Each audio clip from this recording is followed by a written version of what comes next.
राम राम। जय हिंद, वंदे मातरम प्यारे साथियों, और सभी साथियों का मेरा प्यार भरा नमस्कार। साथियों, अपने YouTube चैनल पर जो क्लास चल रही है अभी, वो चल रही हिंदी साहित्य के इतिहास की। और हिंदी साहित्य के इतिहास के साथियों, ये अभी चौथी क्लास है। यानी अपन पढ़ रहे हैं हिंदी साहित्य का आदिकाल। कौन सा साथियों? आदिकाल। और आदिकाल के अंतर्गत जो चल रहा है अभी, ये चौथी क्लास चल रही है। और चौथी क्लास में पढ़ेंगे साथियों आज अपन अपभ्रंश भाषा काव्य। अपभ्रंश भाषा काव्य में कौन से विद्वान ने कितने कवियों को स्थान दिया है साथियों। पहली बात तो यहीं से इसको स्टार्ट करेंगे। देखिएगा प्रिय साथियों, यहाँ डॉक्टर नगेंद्र की बात करते हैं तो डॉक्टर नगेंद्र ने अपने हिंदी साहित्य के इतिहास में अपभ्रंश काव्य प्रकरण के अंतर्गत 7 रचनाकारों का उल्लेख किया है। यानी कि डॉक्टर नगेंद्र ने जो हिंदी साहित्य का इतिहास लिखा है, उनके द्वारा जो ग्रंथ लिखा गया, उस ग्रंथ में यहाँ पर 7 कवियों को उन्होंने स्थान दिया है जो अपभ्रंश भाषा का काव्य है। इसमें स्वयंभू, पुष्य, जोहिंदु है, राम सिंह, धनपाल, अब्दुल रहमान और जीन धर्म सूरी। इस प्रकार डॉक्टर नगेंद्र ने उनके द्वारा जो हिंदी साहित्य का इतिहास लिखा है, उसमें 7 कवियों का स्थान दिया है। स्वयंभू, पुष्य, जोहिंदु, राम सिंह, धनपाल, अब्दुल रहमान और जीन धर्म सूरी। प्रिय साथियों, बात करते इसमें पहला जो अपना कवि आता है, इसमें स्वयंभू को अपन पहले कवि में लेते हैं साथियों। तो स्वयंभू की अपन बात करते हैं तो स्वयंभू ये कर्नाटक के निवासी थे साथियों। पहली बात तो ये अपन को ध्यान रखना है कि स्वयंभू कहाँ के निवासी थे। तो स्वयंभू कर्नाटक के निवासी थे। इन्हें अपभ्रंश का वाल्मीकि भी कहा जाता है, अपभ्रंश का कालिदास भी कहा जाता है प्रिय साथियों, और अपभ्रंश का आदि कवि भी कहा जाता है। किसे? स्वयंभू को। और इनकी रचना की बात करते हैं, 3 रचना मिलती है, पयुम, चरिये, चरिहूँ, रिठनेमी, चरियों और स्वयंभू छंद। इस प्रकार से इनकी रचनाओं की बात करते हैं साथियों। तो इनकी रचनाओं की संख्या यहाँ पर 3 रचना है। कौन सी? पहली रचना है साथियों यहाँ पयुम चरियूँ, पवुम चरिहूँ, रिठनेमी, चरिहूँ और स्वयंभू छंद साथियों। इस प्रकार से इनकी रचनाओं की बात करते हैं तो 3 रचनाएं मिलती है। इसमें जो साथियों पहली रचना आती है इनकी पयुम चरियम के बारे में बात करते हैं। तो इनकी पवुम चरियम जो रचना है, इसमें रामकथा का वर्णन है। इसी पयुम चरियम के कारण साथियों इनको अपभ्रंश भाषा का वाल्मीकि कहा जाता है। किसको? स्वयंभू को। किस रचना के कारण? जो पयुम चरियम रचना के कारण इनसे अपभ्रंश भाषा का वाल्मीकि कहा जाता है। और प्रिय साथियों, इसमें रामकथा का वर्णन है। इसमें 5 कांड है और 90 संधियाँ हैं। ध्यान रखिएगा, इसमें 5 कांड है और संधियाँ कितनी है? 90। कभी कभी प्रश्न यहाँ से भी आ सकता है। वैसे साथियों सेकंड ग्रेड में यहाँ से प्रश्न आने की संभावना नहीं है, ये संध्या और इसमें। लेकिन साथियों यदि आप फर्स्ट ग्रेड यानी स्कूल व्याख्याता, ध्यान रखना, स्कूल लेक्चरर और साथियों कॉलेज लेक्चरर की यदि आप तैयारी कर रहे हैं, या स्कूल व्याख्याता या कॉलेज व्याख्याता की तैयारी कर रहे हैं, लेक्चरर की तैयारी कर रहे हैं, तो साथियों ये यहाँ से भी प्रश्न उठा सकता है। बाकी सेकंड ग्रेड में तो नहीं आएगा, लेकिन आप फर्स्ट ग्रेड में निश्चित रूप से प्रश्न कहीं से भी आ सकता है साथियों। तो ध्यान रखिएगा, पयुम चरियम में 5 कांड है और 90 संधियाँ हैं। यहाँ पर कांडों के नाम की बात करते हैं साथियों। तो पहले कांड का नाम है विद्याधर कांड, अयोध्या कांड, सुंदर कांड, ये के युद्ध कांड, और यह उत्तराखंड नहीं साथियों, ये है उत्तर कांड। इस प्रकार से यहाँ पर इसमें कांडों की बात करते हैं साथियों। तो इसमें कितने कांड थे?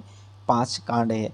स्वयंभू द्वारा लिखे गए पयुम चरियम में कांडों की संख्या 5 है और संधियों की संख्या कितनी साथियों? 90 है। संधियों की संख्या कितनी है?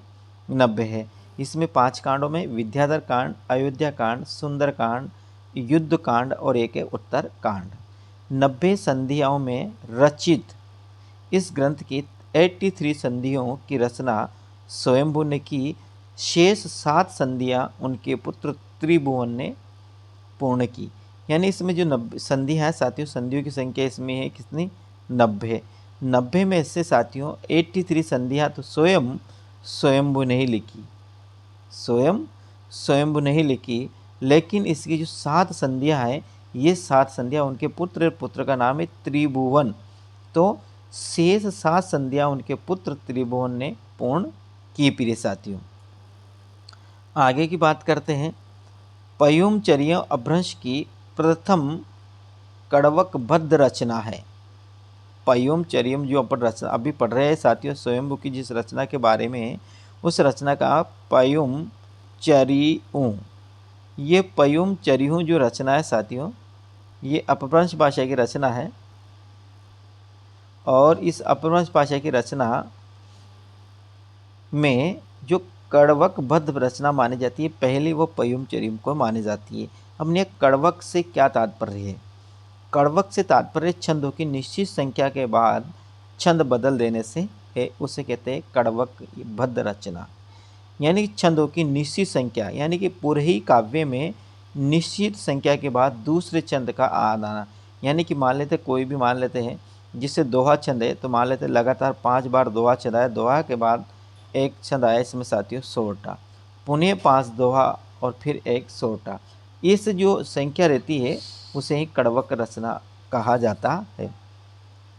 स्वयंभू ने पयुमचर्यों में 7 चौपाइयों के बाद एक दोहे का क्रम रखा है, इसे ही कड़वकबद्ध कहा जाता है प्रिय साथी। कितने?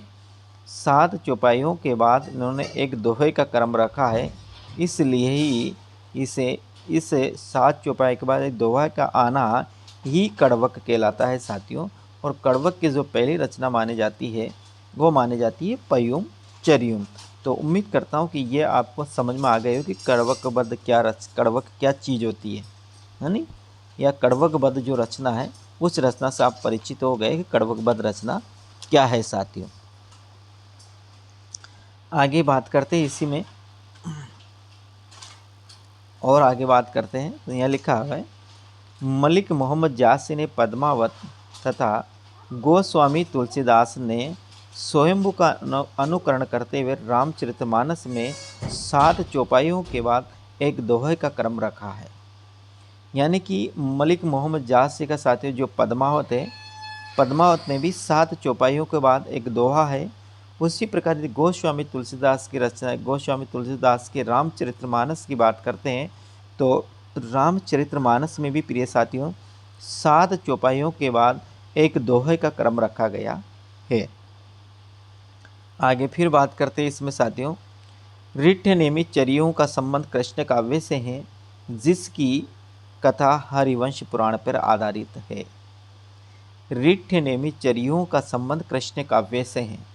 रिठ्ठ नेमि या साथियों ने और ये नी या ने मी या ने आ सकता है, ने की जगह न आएगा साथियों।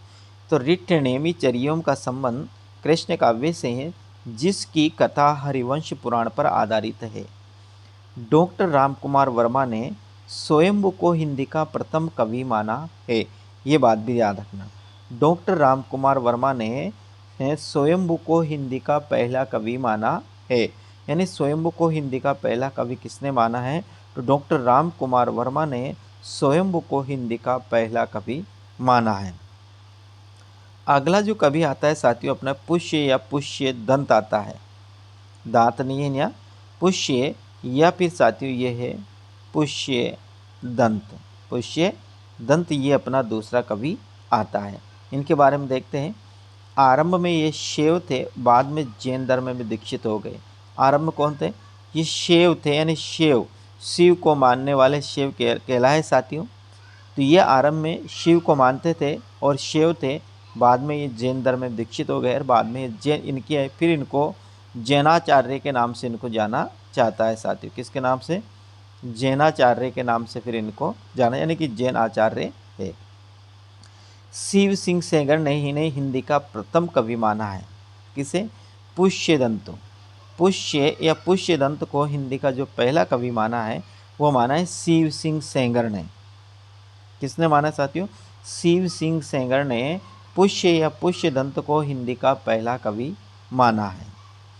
इन्हें अपभ्रंश का व्यास भी कहा जाता है, अपभ्रंश का भवभूति भी इन्हें कहा जाता है। जिस प्रकार साथियों में स्वयंभू की बात करते हैं, स्वयंभू को किसका अपभ्रंश का वाल्मीकि भी कहा जाता है, अपभ्रंश का उन्हें आदि कवि भी कहा जाता है, अपभ्रंश का उन्हें कालिदास भी कहा जाता है। उसी प्रकार पुष्य और पुष्य दंतों को दंत को साथियों अपभ्रंश का व्यास भी कहा जाता है और अपभ्रंश का भवभूति भी कहा जाता है। ये स्वयं को अभिमान मेरु कहा करते थे। कौन? पुष्यदंत। पुष्यदंत अपने आप को स्वयं को साथियों अभिमान मेरु कहते थे। क्या कहते थे? ध्यान रखिए, अभिमान मेरु कहा करते थे। इन्हें काव्य रत्नाकर और कवि कुल तिलक भी कहा जाता है। किसे? पुष्य या पुष्यदंत को काव्य रत्नाकर भी कहा जाता है और इनको कवि कुल तिलक भी कहा जाता है। ये दोनों उपाधियां इनको प्राप्त थी, काव्य रत्नाकर और कवि कुल तिलक। शिव सिंह सेंगर ने पुष्य को भाषा की जड़ कहा है, ये बात भी ध्यान रखना। किसने? शिव सिंह सेंगर ने अपने ग्रंथ शिव सिंह सरोज, जिसका नाम क्या है? शिव सिंह सरोज में साथियों इनको भाषा की जड़ कहा गया है। क्या कहा? भाषा की जड़। आगे प्रमुख कृतियाँ, इनकी कृतियों की बात करते हैं साथियों तो एक कोश ग्रंथ है महापुराण है, नय कुमार चरियम है और जसहर चरी हूँ।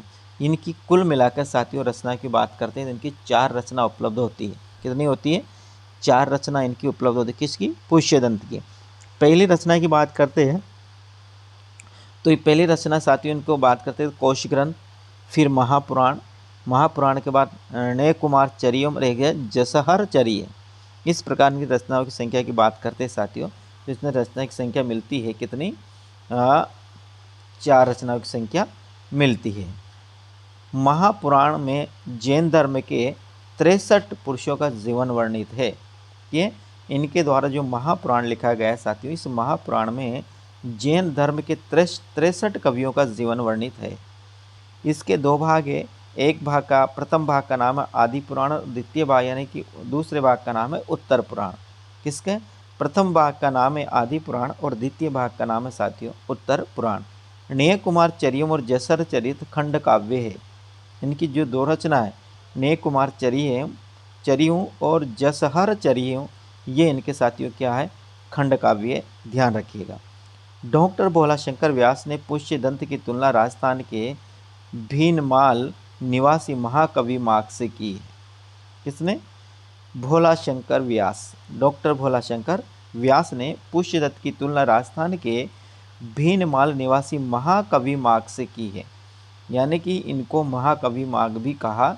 किसने कहा? ये डॉक्टर भोला शंकर व्यास ने कहा। अगला जो कवि आता है अपना साथियों तीसरा, जोहिंदू या जोगिंदू। जोहिंदू या जोगिंदी अपना तीसरा कवि आता है। डॉक्टर वासुदेव सिंह ने हिंदी का प्रथम कवि माना है। किसको? जोहिंदू को। जोहिंदू को डॉक्टर वासुदेव सिंह ने इन्हें हिंदी का पहला कवि माना है।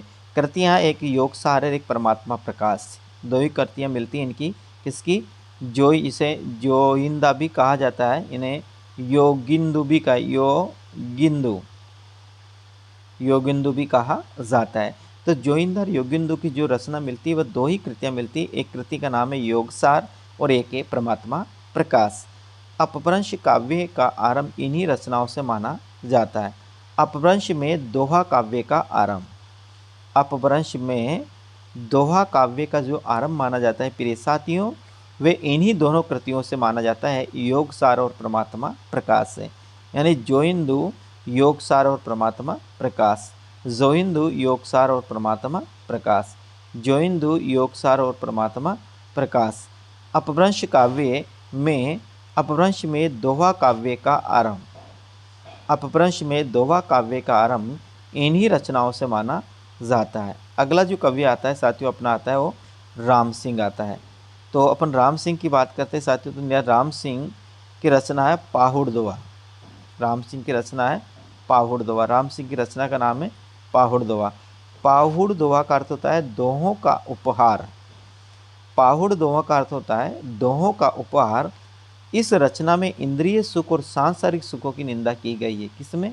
राम सिंह की जो रचना है उसका नाम है पाहुड़ दोहा। तो पाहुड़ दोहा में एक तो इंद्रिय सुख और सांसारिक सुख दोनों की निंदा की गई है प्रिय साथियों। किसमें? इस रचना में। किसमें? पाहुड़ दोहा जो रचना है राम सिंह की, किसमें इंद्रिय सुख और सांसारिक सुखों दोनों की निंदा की गई है। इसे आदिकाल का दार्शनिक काव्य भी कहा जाता है। किसे? राम सिंह द्वारा लिखित पाहुड़ दोहा को आदिकाल का दार्शनिक काव्य भी कहा जाता है। आदिकाल में अपभ्रंश भाषा का दार्शनिक काव्य कौन सा है?